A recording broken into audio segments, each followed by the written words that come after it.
3 minutes ago, a statement was quietly confirmed, yet its impact could redefine royal history forever. Catherine's personal physician has reportedly declared her the healthiest royal consort the monarchy has ever seen, healthier than queens who ruled empires, stronger than those who endured war. But why would such a medical confirmation cause whispers behind palace doors? And why does it feel like this revelation changes everything? Before we go deeper into what this really means for the royal family, make sure to subscribe so you don't miss a single update. It was not delivered as routine medical reassurance. It was framed as historic, unprecedented. Words rarely used in a family that measures itself against centuries of endurance. According to insiders, the physician did not simply confirm stability. He emphasized superiority, not relative wellness, not temporary recovery. He reportedly described Catherine as possessing a level of vitality unmatched in the lineage of royal consorts. And in a monarchy where even small phrases are weighed like gold, such language does not slip out casually. The palace hesitated. That much is clear. This was not an announcement rushed to the press within hours.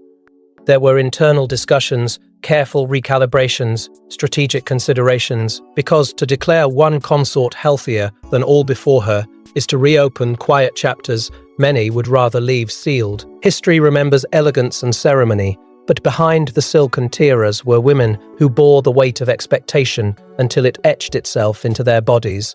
Some endured relentless public scrutiny, others carried emotional burdens in silence. A few crumbled under the pressure. Their struggles were never fully spoken, but they were felt. So when Catherine's strength is described as unparalleled, it inevitably becomes a comparison, and comparisons inside royal walls are never neutral. Observers have noted something shifting in her recent appearances, the steadiness in her posture, the renewed clarity in her voice, a quiet confidence that does not beg attention, but commands it. She does not look like someone merely surviving royal life. She looks like someone fortified by it. And that difference, subtle but undeniable, has altered perception in ways few anticipated. Health, in this institution, is not only personal, it is symbolic. It represents continuity, stability, the promise that the future will not falter. In a dynasty built on legacy, endurance is power. To be the healthiest consort in history is not a compliment, it is a declaration of longevity. It signals that she may stand at the center of this monarchy, not for a fleeting chapter, but for an era. That realization has stirred admiration from many corners. Courtiers reportedly praise her discipline and resilience. Public supporters see reassurance in uncertain times, but beneath the admiration lies something else: unease. Because strength shifts dynamics. If Catherine is positioned as historically exceptional, what does that mean for those who came before? What does it suggest about sacrifices once romanticized, but never questioned? And why does this confirmation arrive now, when the monarchy itself stands at a crossroads of generational change? The doctor's words may have been clinical, but their echo was political. They did not simply assess blood pressure or stamina. They reframed a narrative. They suggested that Catherine is not only prepared for the future, she is physically built for it.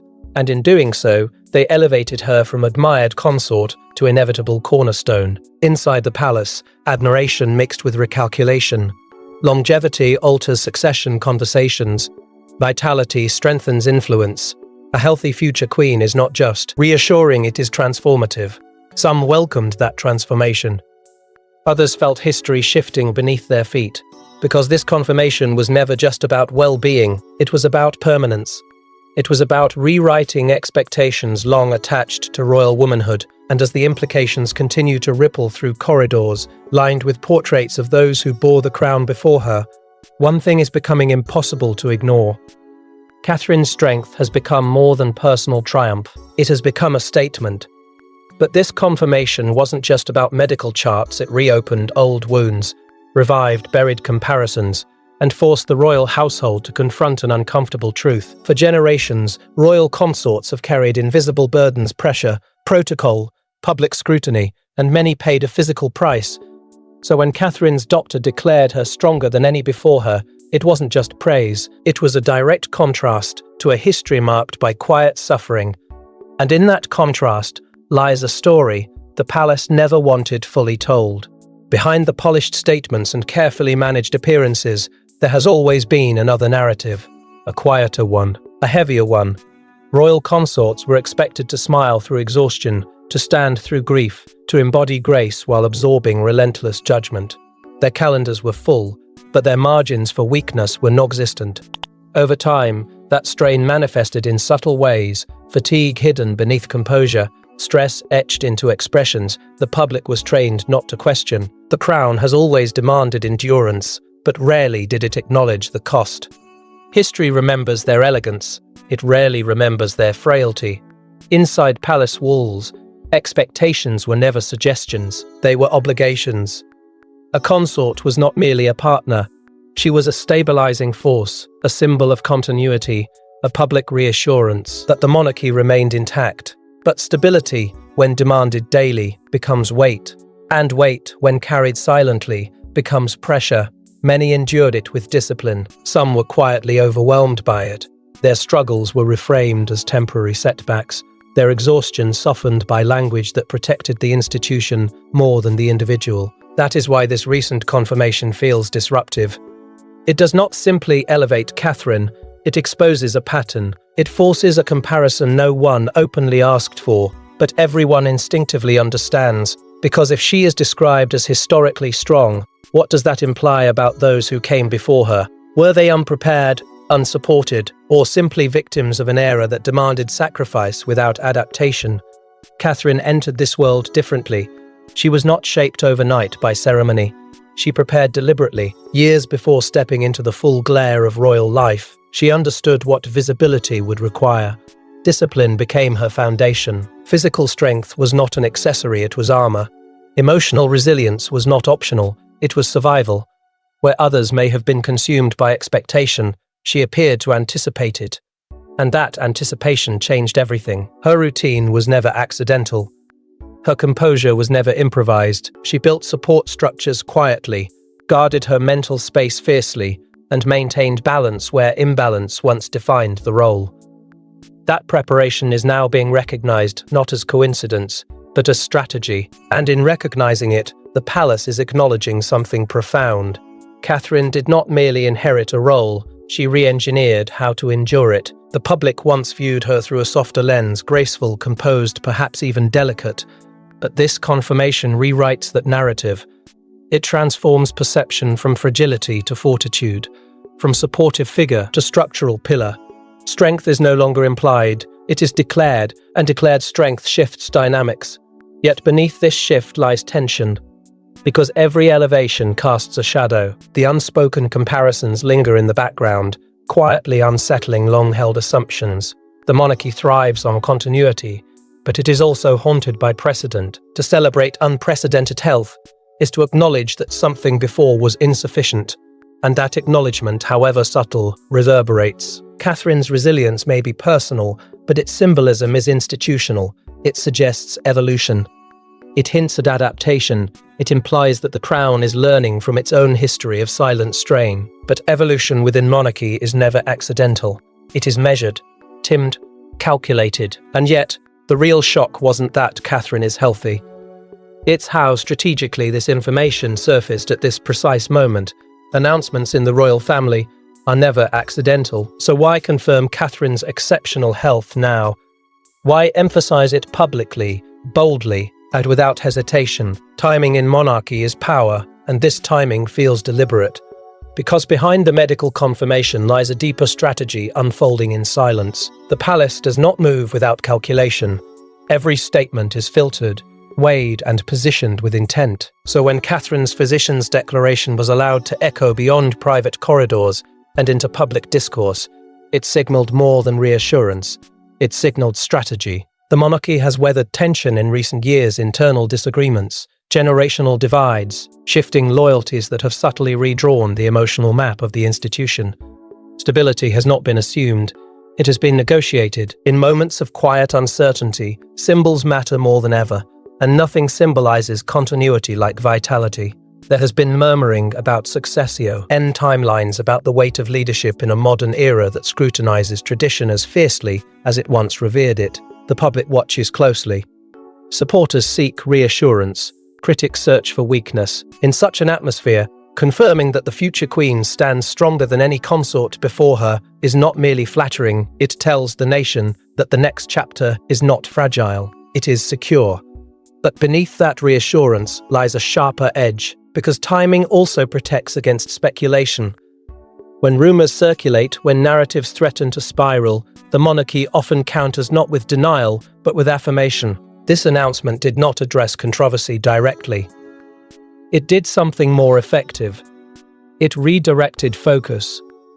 It reframed the conversation around resilience, discipline, and longevity. In doing so, it subtly quieted doubts about readiness, about endurance, about whether the next generation can withstand the pressure that once fractured others. Catherine's confirmed strength becomes a stabilizing pillar in a structure that depends on perception. The crown cannot appear uncertain. It cannot afford visible vulnerability.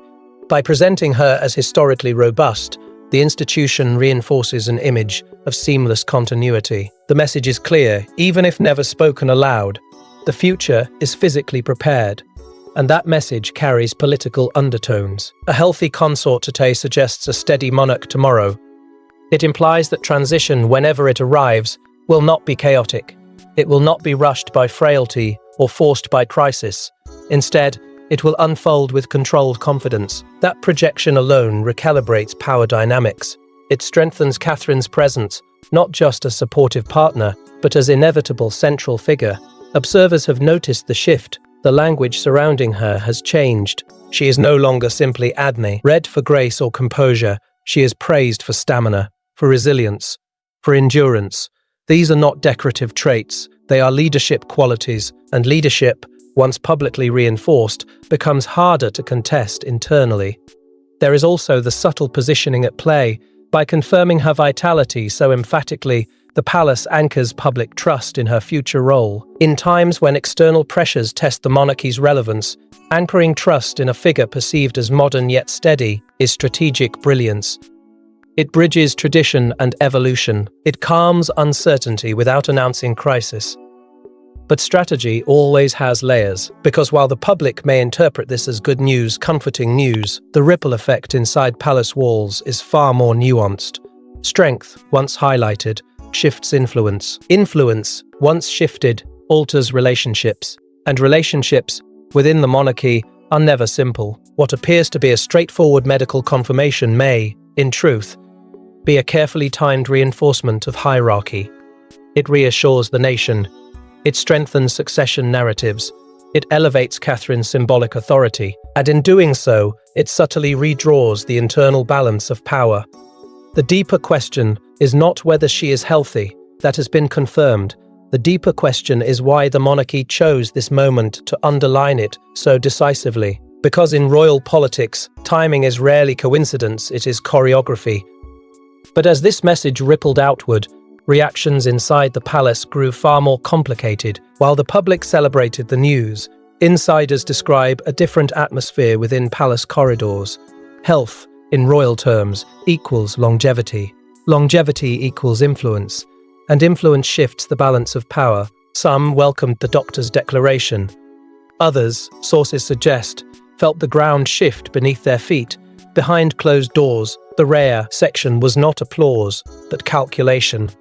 Catherine's confirmed resilience did more than reassure the nation, it quietly extended her shadow into the future. In royal life, time is authority. The longer one is expected to remain at the center, the more gravitational pull one acquires. And this announcement, subtle yet seismic, implied that Catherine's presence will not be fleeting. It will endure. That endurance strengthens her long-term influence in ways that cannot be undone. Comparisons began immediately, though rarely spoken aloud. Generations of royal women were suddenly being measured against a new benchmark. Some endured crises that drained them. Others carried invisible strain until it marked their legacy. Their stories were layered with sacrifice, whispered about but seldom examined publicly. Now, Catherine's name rises in contrast, not as tragic, not as fragile, but as formidable. That contrast unsettles established narratives. It reframes what strength looks like within the monarchy. Inside private meetings, discussions reportedly turn toward perception. Public confidence hinges on continuity. A visibly strong consort stabilizes markets of opinion, calms critics, fortifies supporters. The monarchy depends on figures who can embody endurance without appearing burdened by it. Catherine's image, polished yet grounded, offers that rare combination. She appears steady without seeming distant, composed without seeming cold, and that balance has become invaluable. But value invites rivalry. When one figure is elevated so decisively, others inevitably recalibrate their own standing. Influence within the royal structure is delicate. It flows through proximity, trust, public favor. By confirming Catherine as historically robust, the palace has amplified her symbolic authority. She is no longer simply admired. She is indispensable, and indispensable, and indispensable. Some insiders reportedly welcomed the clarity. A strong future queen reassures allies and consolidates loyalty. Yet others sensed an unspoken shift. Longevity suggests permanence. Permanence suggests dominance. And dominance, even when earned, can unsettle those accustomed to quieter hierarchies. For Catherine herself, the announcement carries emotional weight. Strength, once publicly declared, becomes expectation. Every appearance will now be scrutinized for confirmation of that claim. Every gesture interpreted as proof of resilience. She did not request the title of healthiest in history, yet she now bears it. That is both triumph and burden. To be positioned as historically exceptional is empowering, but it is also isolating. There is tension in that duality. She stands at the intersection of admiration and pressure, celebrated yet watched more closely than ever. The palace thrives on continuity, but it also tests those who embody it. Catherine's resilience may secure her influence, but it also raises the stakes. There is no retreat from such affirmation, only forward movement. The monarchy has long relied on strong public figures to anchor uncertain times. Catherine now fulfills that role with unprecedented clarity, but strength within the royal family is never purely personal, it is political. And politics, even when cloaked in ceremony, carries emotional consequences. The corridors may appear calm, the statements may sound unified, yet beneath the composure lies recalibration. Catherine's endurance has shifted more than headlines, it has shifted equilibrium. Yet beneath the politics and perception lies something far more personal, a journey of discipline that few truly understand. Health like this doesn't happen by chance. It's forged quietly, relentlessly away from cameras and ceremony. Behind Catherine's composed public image is a routine shaped by sacrifice, structure, and an unyielding sense of responsibility.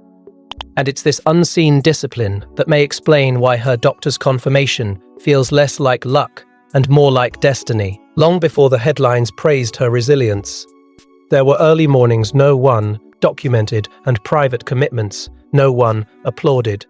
Strength, in her world, was never cosmetic, it was constructed. Physical fitness became ritual, not vanity. Movement was clarity, endurance was preparation. While others may have underestimated the toll of royal life, she trained for it as if anticipating every demand. The stamina visible today is the result of years spent building quietly, deliberately, refusing to let unpredictability dictate her capacity. But physical strength alone cannot sustain a royal consort. The deeper battle is mental. The scrutiny began long before the title solidified. Every appearance dissected, every silence interpreted, every expression assigned meaning. That kind of exposure can fracture even the most composed individual. Yet instead of retreating inward, she developed emotional balance with almost strategic precision. Reflection replaced reaction, stability replaced impulse. She learned not only how to stand in the spotlight, but how to remain untouched by its glare. That resilience did not emerge overnight, it was forged through criticism, rumor, and relentless expectation. Balancing motherhood with royal duty demanded its own discipline. The schedule was not gentle. Responsibilities did not pause for personal fatigue, yet she structured her life with intention, protecting time for family, while fulfilling obligations with unwavering consistency. That balance became her silent strength. It grounded her when public roles threatened to overwhelm private identity. It anchored her in something real, something human, within a system that often prioritizes symbolism over self. And she did not build that foundation alone. Support systems were cultivated carefully, not casually. Trusted voices, loyal confidants, advisors chosen not for flattery, but for steadiness. In an environment where trust is currency, she invested wisely. That network reinforced her mental clarity and shielded her from isolation. It allowed her to process pressure without becoming consumed by it. Stability was not accidental, it was engineered. Over time, that stability transformed into armor. Not visible, not theatrical, but impenetrable. Where past consorts appeared overwhelmed by expectation, Catherine appears fortified by it. The difference is subtle yet profound. She does not simply endure responsibility. She absorbs it and grows stronger. That evolution sets her apart historically. It challenges the narrative that royal life must erode those who carry it. Her discipline has rewritten assumptions. The doctor's declaration, then, becomes less surprising and more inevitable. Of course she stands resilient. Of course her vitality is unmatched. She prepared for this reality long before it fully arrived. What others experienced as sudden pressure, she treated as gradual training. That foresight has become her defining advantage. Yet empowerment carries consequence. The stronger she appears, the more indispensable she becomes. The more indispensable she becomes, the higher the expectations rise. History has rarely seen a consort positioned with such deliberate resilience. That uniqueness inspires confidence, but it also intensifies scrutiny. Because if she truly represents a new standard of endurance, then the monarchy itself must evolve alongside her. And as her strength becomes undeniable, it forces one haunting question. What does this mean for the future of the crown itself? A monarchy survives on symbolism, and Catherine's confirmed vitality sends a powerful message. She is not merely enduring, she is thriving. And in a system where longevity equals legacy, her health becomes more than personal, it becomes foundational. The crown may not have officially changed hands, but the narrative quietly has. For the public, this confirmation feels like reassurance wrapped in destiny. A future queen who stands stronger than any consort before her is not simply good news, it is stabilizing. In uncertain times, people search for figures who radiate steadiness. Catherine now embodies that steadiness with unmistakable clarity. Her strength projects continuity, and continuity is the lifeblood of monarchy. Without it, the institution wavers. With it, tradition feels secure.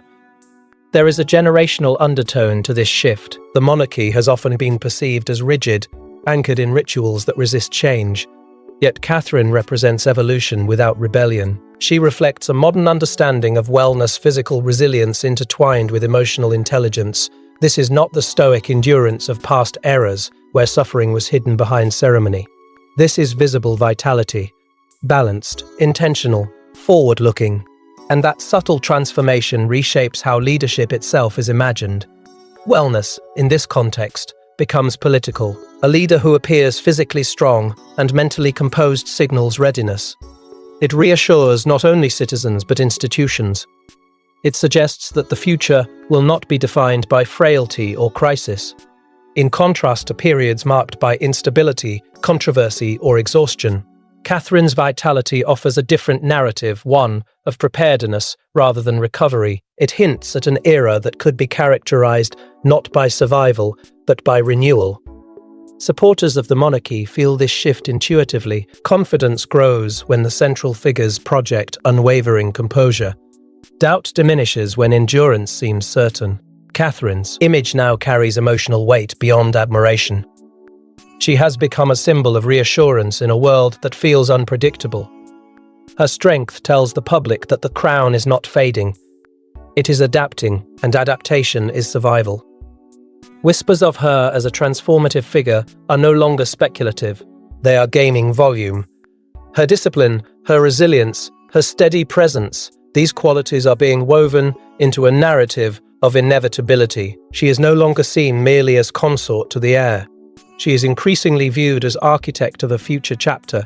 That perception shifts expectations. It elevates her influence long before any formal transition occurs. But elevation is a double-edged sword. History shows that when figures rise quickly in symbolic power, scrutiny intensifies. Every decision becomes amplified, every gesture examined. Catherine's thriving presence may solidify public trust, but it also raises the bar impossibly high. To symbolize renewal is to promise it. To embody stability is to guarantee it. And guarantees within monarchy are rarely simple. The narrative may have quietly changed, but the responsibilities attached to it are monumental. Catherine now carries not only admiration, but anticipation. She represents modern strength, yet must still honor ancient tradition.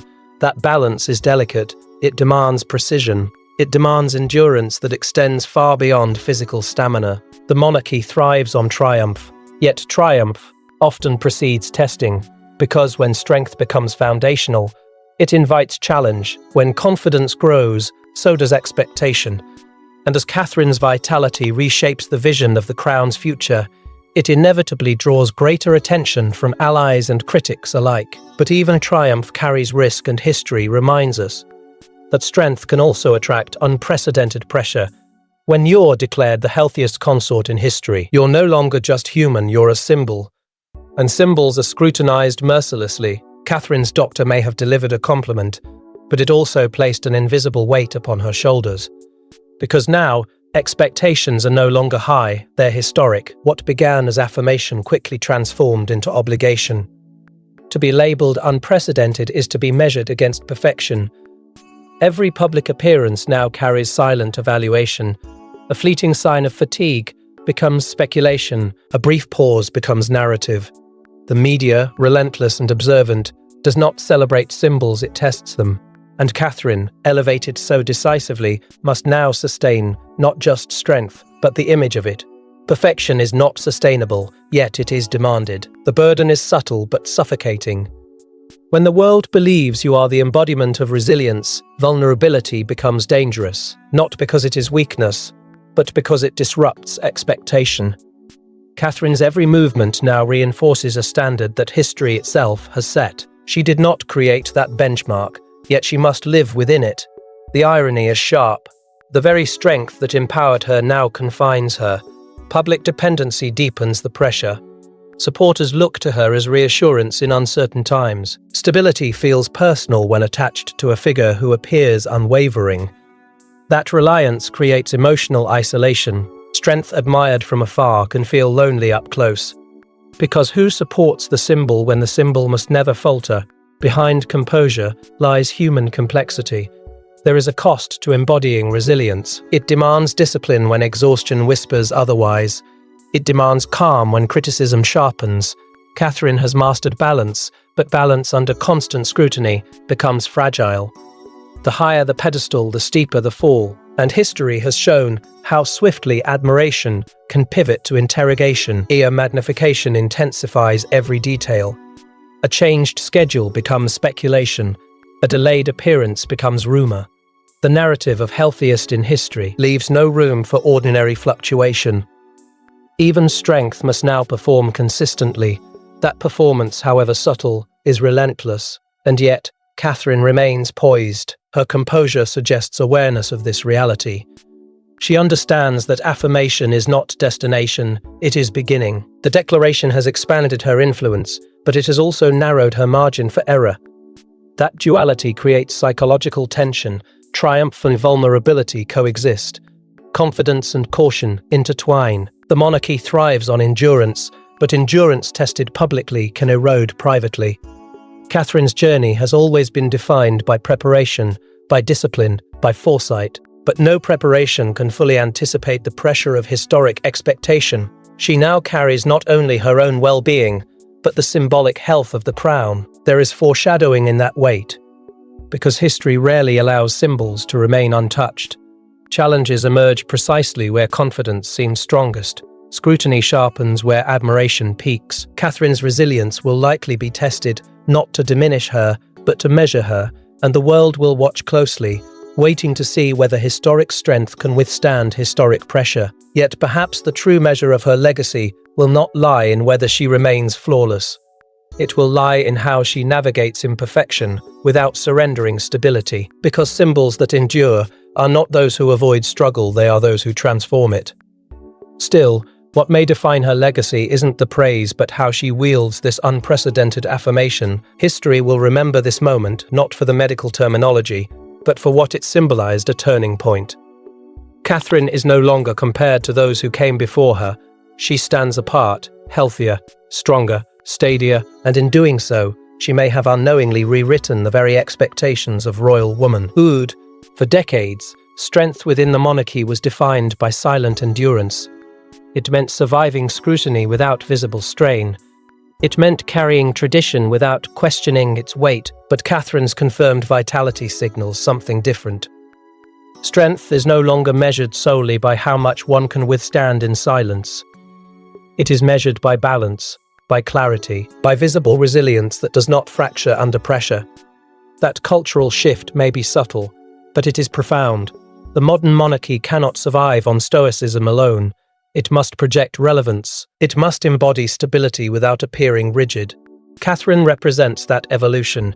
She balances discipline with warmth, authority with approachability. Her wellness does not suggest detachment. It suggests readiness.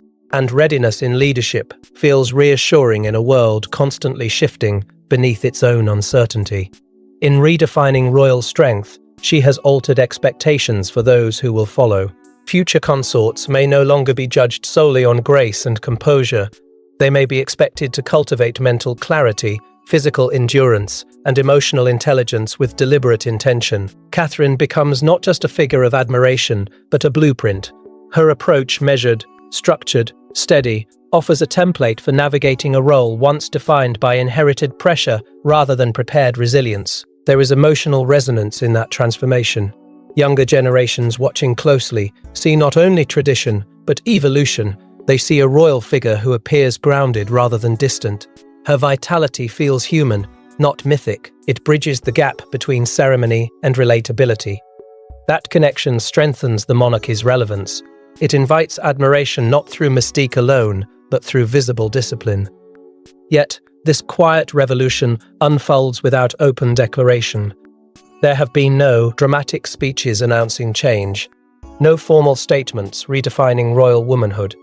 Instead, the transformation emerges organically, through perception, through contrast, through the undeniable reality that Catherine stands stronger than many expected possible within this role.